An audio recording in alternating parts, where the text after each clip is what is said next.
Hello, my fellow consumers of YouTube content, and welcome to the channel. This channel is Riding with Doug and the Day Off Delinquents, and I'm Doug Stevens, your host. This week's video is a little bit of a recap of the last 2 weeks of videos. Last week we talked a little bit about the brand new Quadlock mag case from Quadlock, obviously. And then I also talked about the wireless CarPlay adapter from Quadlock, also brand new. So this week, thought I would take a little bit of time and walk you through my installation of the connection in my 2021 Toyota Tacoma. So, without any further ado, let's get right into the install video. This video is all about installing the wireless charge head and hiding the wire down behind the dash. And then I also installed the Quadlock wireless CarPlay adapter.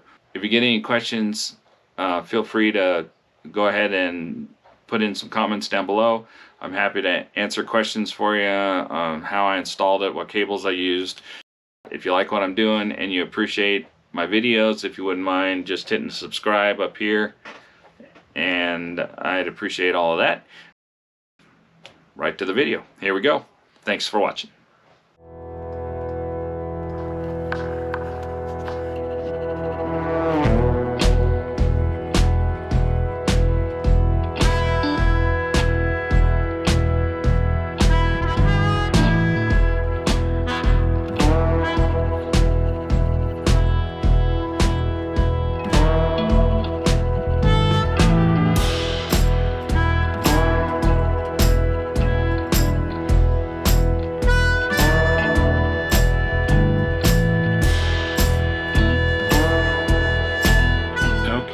This install should be super quick and easy to handle. This was going to be a pretty short video.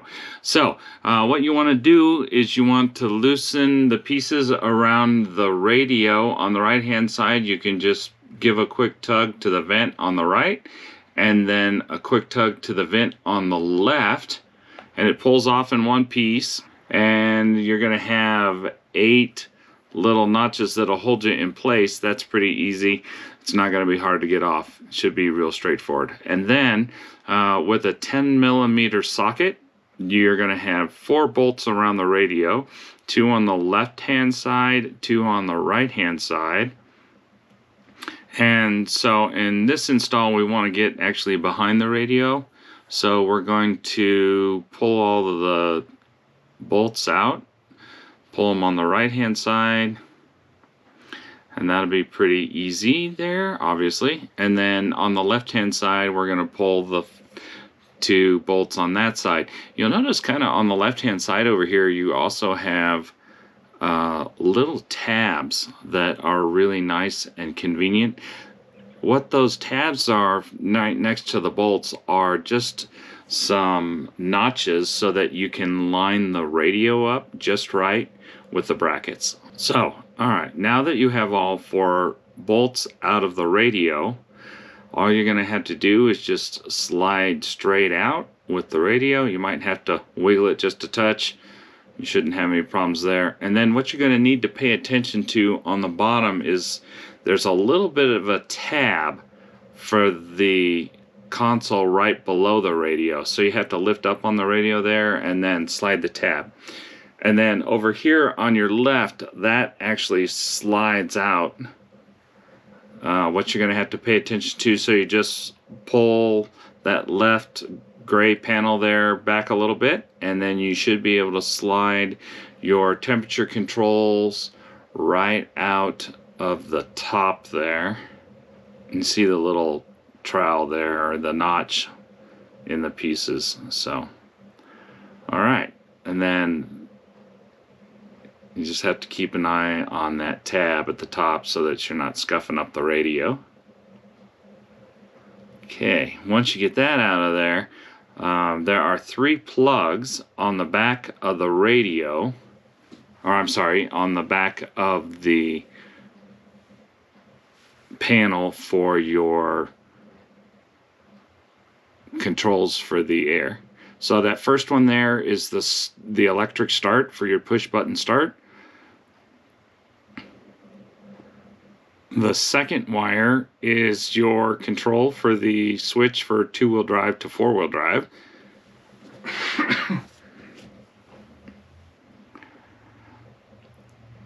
And your third one is all of your heat and air conditioning controls. What you'll notice too is the wiring harnesses have just a little push button tab that's not hard to get to. So you just have to push in a little bit when you're trying to slide those out. And then what I've done is I wired the Quadlock wireless CarPlay adapter to the back here, and I just used a little double stick tape to hold that into place.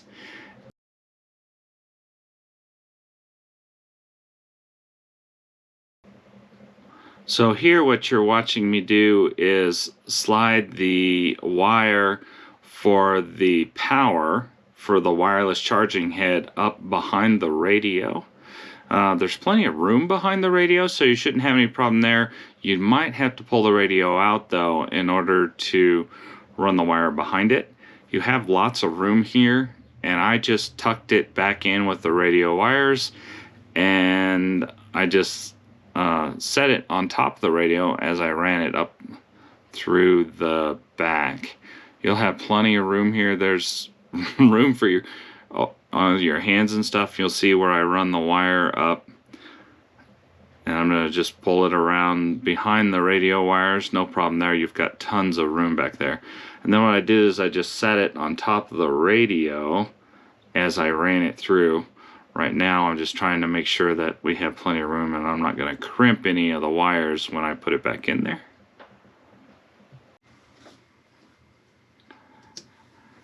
Okay, and then once you get everything out of the way, you know you won't have any problems, you can slide the radio back in. Make sure that you get all the radio wires tucked back in and you don't leave anything hanging out that's not in the right place. And what you do is you'll slide that in and then just make sure that it fits in the notches good. And then you can run your wire up to the wireless charging head. Okay, now that we have the radio back in place and the wireless charging head is plugged in, we're going to drop down to the heating and air conditioning console, and we'll plug everything back in. You'll notice that the three plugs are different sizes. What you'll have is the air conditioning is going to be the shortest, obviously. You'll plug that in first, connect that back to your air conditioning and heater, and you just want to push it in until you hear it snap. And then the next one is going to be your switch for the four-wheel drive. You slide that in, you'll feel it kind of click in, and you'll hear it click. So once you get those put together, then you can reach around and plug in your last plug, which is the push button start.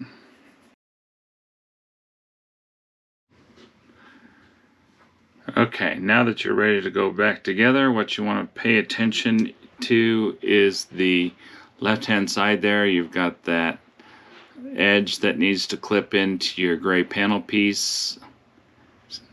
So you'll slide that in and clip that in. This one was a little bit tough for me, but it should just click back into that gray panel piece there. I had to talk to it a little bit.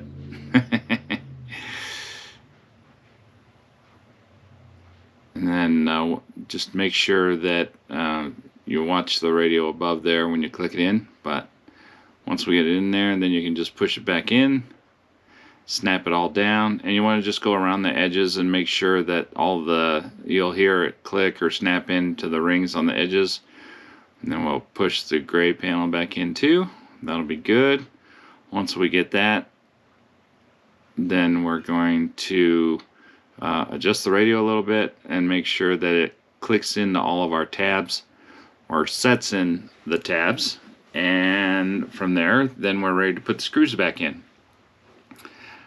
So this is a 10mm socket, and you're gonna just put your screws back in. Make sure that you're set in nice against those plastic tabs for the radio. And then as we go around, and we'll just put the screws in. The one thing I didn't mention when I was putting this video together, and I'm sorry about that, is I drilled a hole just on the underside of the plug there, which I ran the wire through the hole. In order to keep the hole really small, I made sure to only drill it large enough to fit the USB-C side of the cable in there, so that I didn't have to worry about drilling it big enough for the USB standard size through that hole. So but then I ran that cable for the power down through the back of the radio and down to the USB plug down there at the bottom below the air conditioning controls.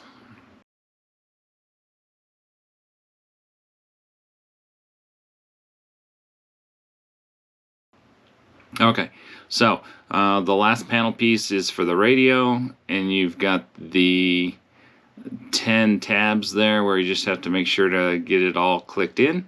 And then I am going to be cutting a little notch in that top there. So what I did was I set the radio up top, and you want to kind of slide in both sides of the vents first so that you get a real good seal.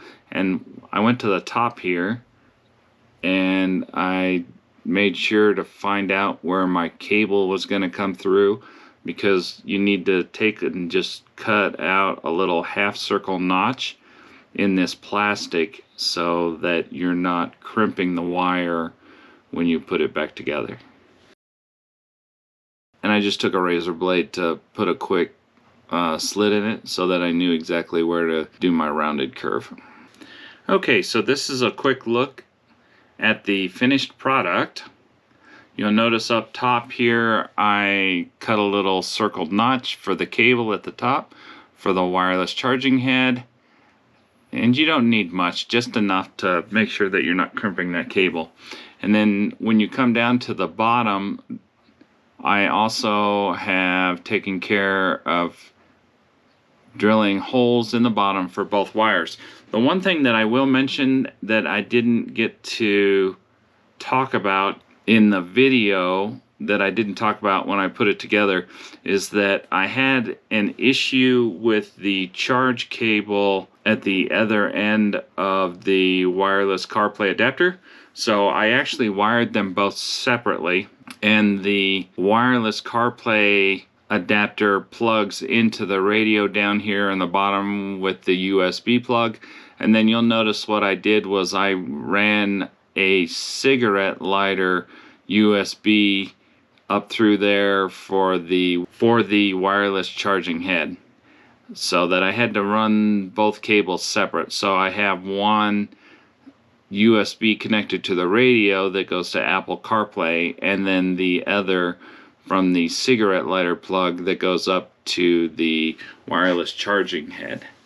Okay, so here's the finished final product. You'll notice when you start the car that the wireless CarPlay adapter will automatically connect, and it will take just a little bit of time to pull up your Apple CarPlay. I did notice every now and then on my Toyota radio that I did have to click on wireless CarPlay, but that's easy enough. You'll notice there's no wires. I don't have to worry about any of that. I have charging with no cables and wireless Apple CarPlay with no cables. So it's really easy. I just jump in the truck and throw the phone on the wireless charging head, and down the road I go. Thank you very much for watching this video. I appreciate all your time. Next week's video, I'm going to cover the install on the Road Glide, so we should be all set. So thank you very much for watching, and we'll see you soon.